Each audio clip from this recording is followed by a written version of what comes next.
There's a subtle, almost invisible line that separates what the eyes have grown accustomed to calling normal from what defies logic and borders on the extraordinary. This line, though, isn't made of matter, nor does it bend to the physical senses. It's woven from layers of perception, belief, and awareness. The ordinary, the stuff that hums along quietly in the world's routines, hides a deep secret. Most people live trapped in a watered-down version of themselves. Genius isn't some exclusive gift, it's a frequency. A mental and spiritual vibe that few dare to tap into because they've been conditioned to doubt it's even there inside them. From early on, we're taught to follow rules, stick to patterns, avoid risks, and in doing so, we tune out the signal of our own greatness. We build ourselves a limited reality, like we're sleepwalking through someone else's dream. But there are those quiet moments when we feel, even if just for a second, an unexplainable restlessness, a sense that there's more in us, more in life, more in what could be. That feeling is the call, a whisper from the hidden side of the veil where genius lies dormant, waiting to be awakened. But this call doesn't shout or barge in. It just hints, testing if you're ready to cross over. Wallace D. Wattles talked about a moldable living reality that responds to thought and intention with mathematical precision. He wasn't pitching miracles, he was talking science, and it's in this science of the unseen that genius finds its playground. It doesn't show up by chance, but when someone chooses to break free from the ordinary flow and look inward with fresh eyes that see beyond the surface. Activating this inner force starts with recognizing that the veil exists. Between the you that's on autopilot and the you that shapes realities, there's only one thing, a choice, to stay in the familiar or step into the extraordinary. The veil doesn't tear through force. It dissolves through awareness. Long before an idea takes shape, before emotions spark or actions play out, there's a silent plane where everything already exists in essence. This plane, invisible to the eyes but alive to the awakened mind, is what Wattles called thinking substance, an intelligent presence that permeates, connects, and holds up everything that is. This isn't some poetic metaphor. It's a subtle reality, operating on layers most people never notice. This substance is pliable. It responds to thought with pinpoint accuracy, and this is where genius starts to take root, not in raw mental effort or piling up knowledge, but in a conscious connection to this invisible matrix of creation. Everything ever made, every discovery, masterpiece, solution, started in the unseen, in this field where pure ideas are born. Genius, then, isn't so much a talent as it is a kind of tuning in. Being in tune with this substance means thinking creatively, not reactively. It means sending out vivid mental images, charged with clarity and intent to the universe. And this doesn't take some highbrow intellect, just alignment. Wallace put it like this: there is a thinking stuff from which all things are made, and which in its original state permeates, penetrates, and fills the voids of the universe. When a thought is stamped onto this substance, what's thought begins to take form. Here's the real mystery. Your mind, when focused and aligned, isn't just daydreaming, it's shaping the invisible. The thinking substance doesn't care if you're a genius or an average Joe. It just responds, and the clearer the mental picture, the faster it comes to life. Genius doesn't come from outside, and it doesn't need to be learned. It's activated when you grasp your power to shape your own reality. This isn't about believing in some woo-woo magic, but opening up to a science the world still calls mystical because it doesn't get it. Genius kicks in when you accept that pure thought, tied to the source, is the first step of creation, and that everything, absolutely everything, starts in this silent field of thinking substance. In the everyday world, the mind is trained to fight. From the jump, we're conditioned to chase what others have as if success is a zero-sum game.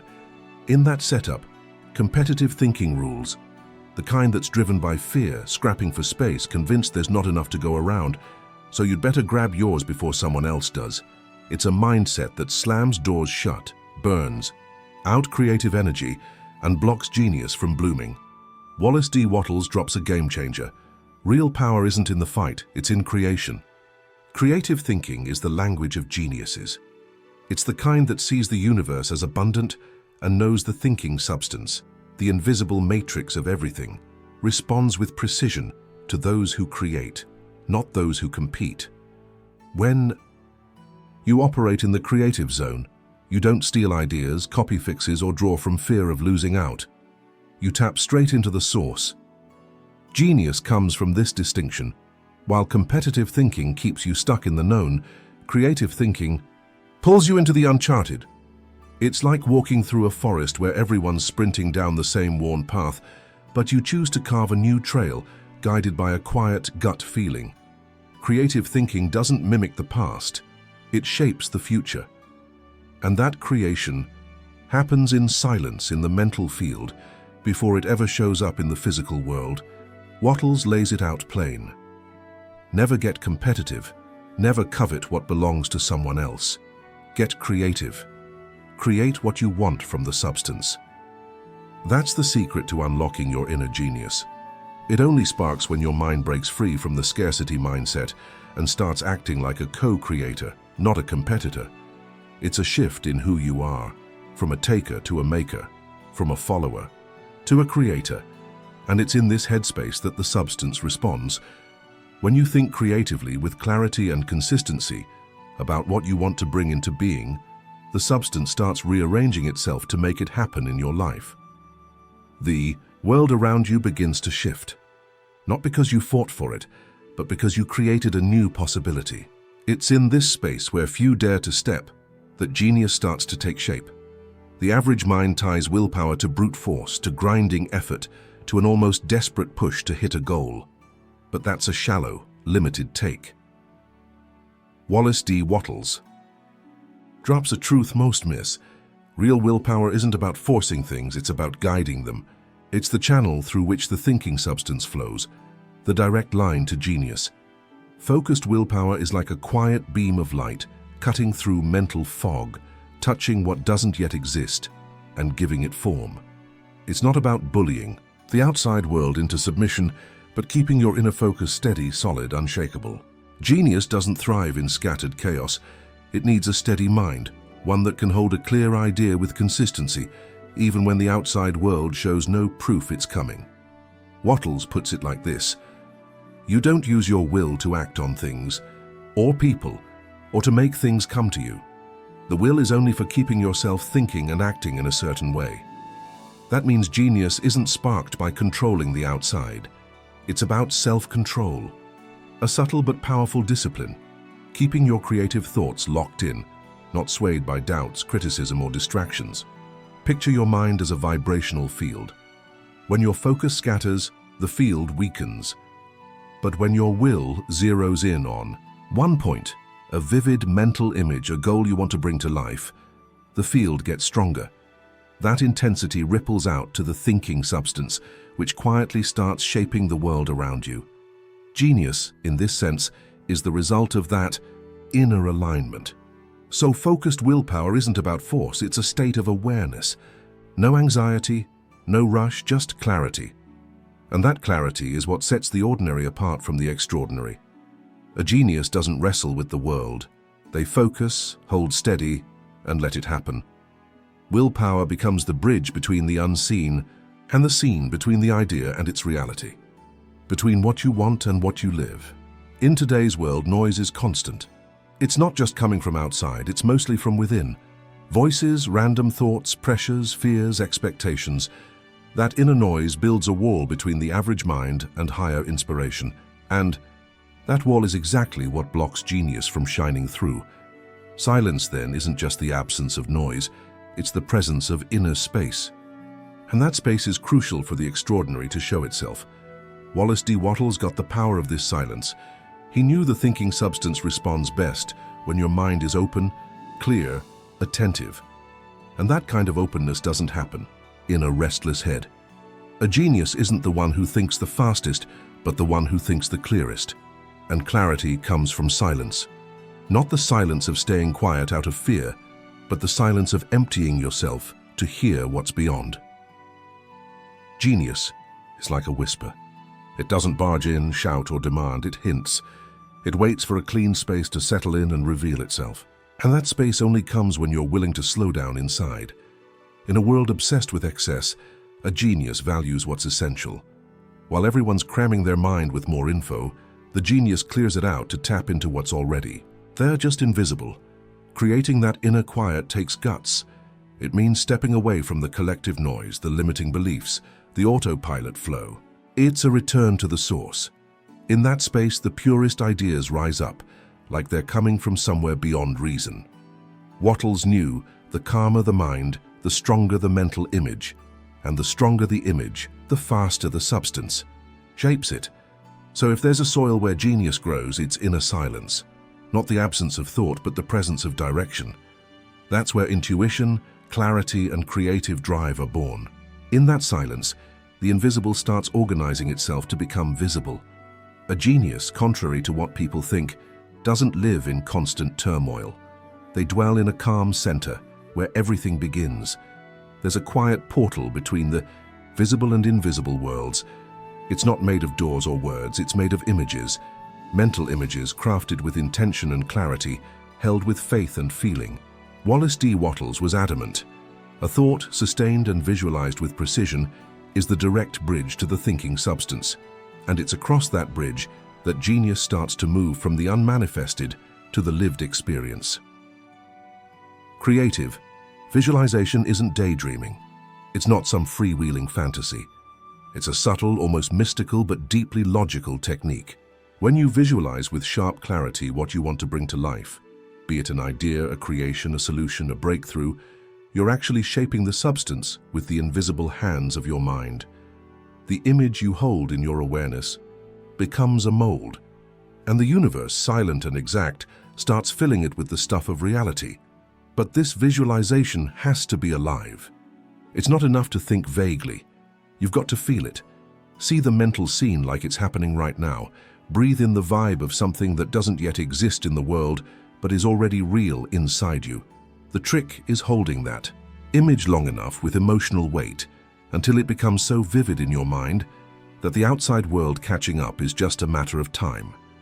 A genius often lives in the invisible first, because they see what others can't yet make out.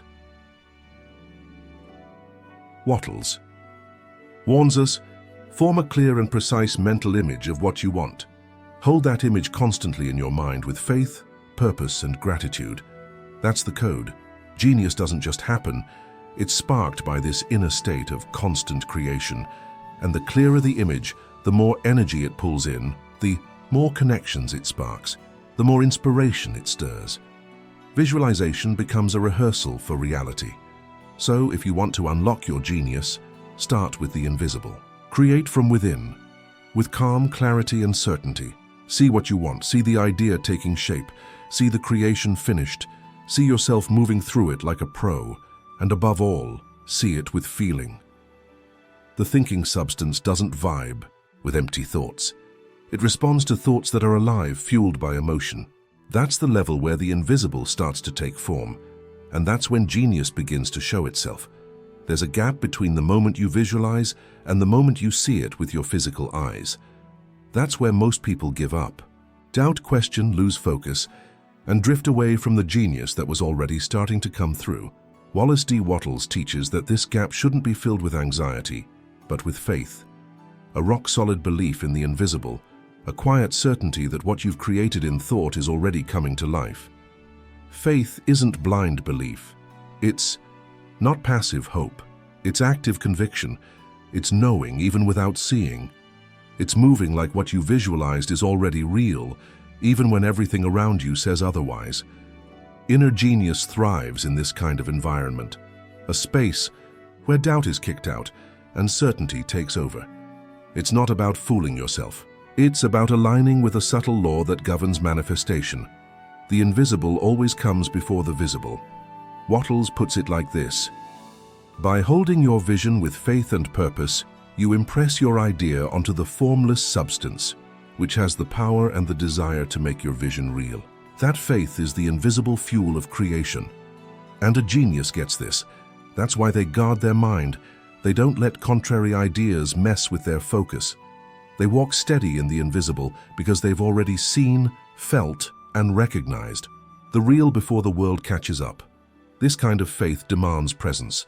It requires you to show up every day to that inner creative state, to reconnect with the mental image, and to move like you're carrying a secret.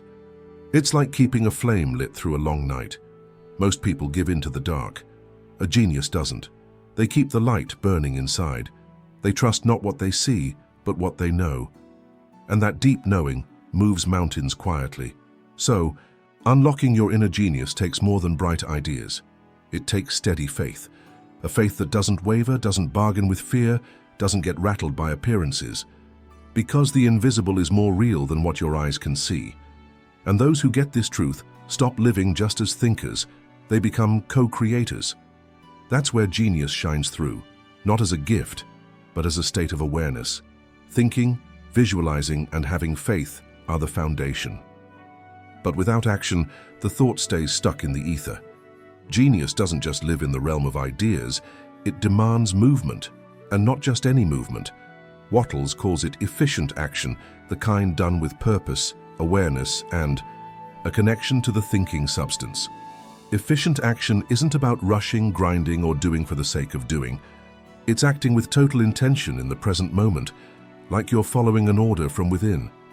This action comes from an impulse, a quiet inner nudge, often subtle, but carrying a clarity you can't ignore.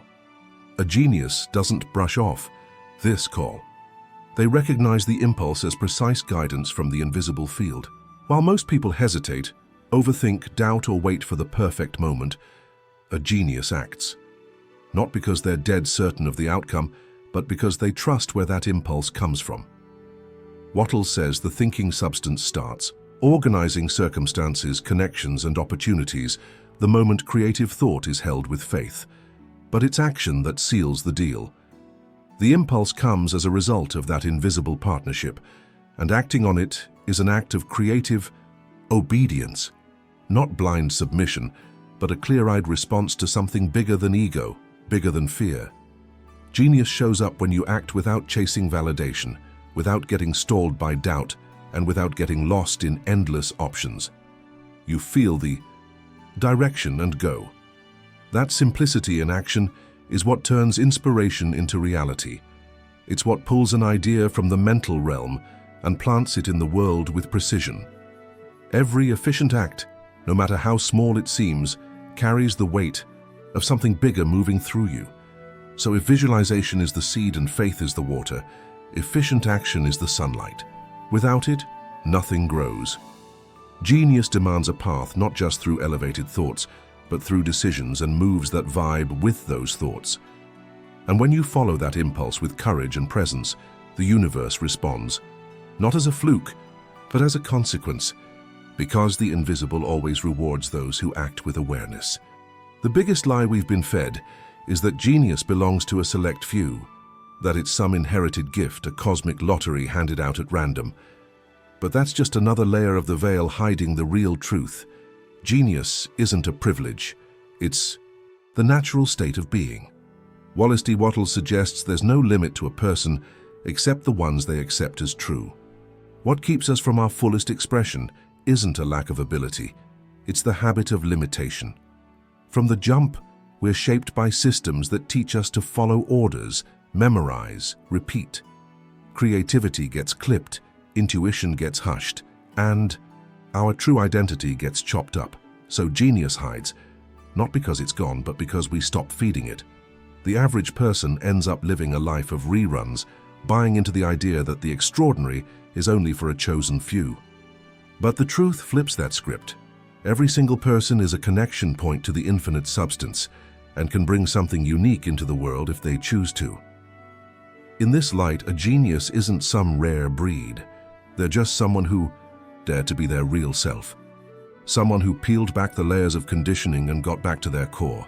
It's a return to the pure state of being, where creative thoughts flow without fear, where faith comes naturally and action springs. From an inner nudge, genius stops being a rare event and becomes a way of living, a frequency you can tap into every single day. Wattles never promised miracles. He laid out laws, and one of those laws is crystal clear. What you hold steady in thought and faith starts, to become part of you. So when you start seeing yourself as a creator, you start becoming a channel for creation. Genius doesn't come from out there.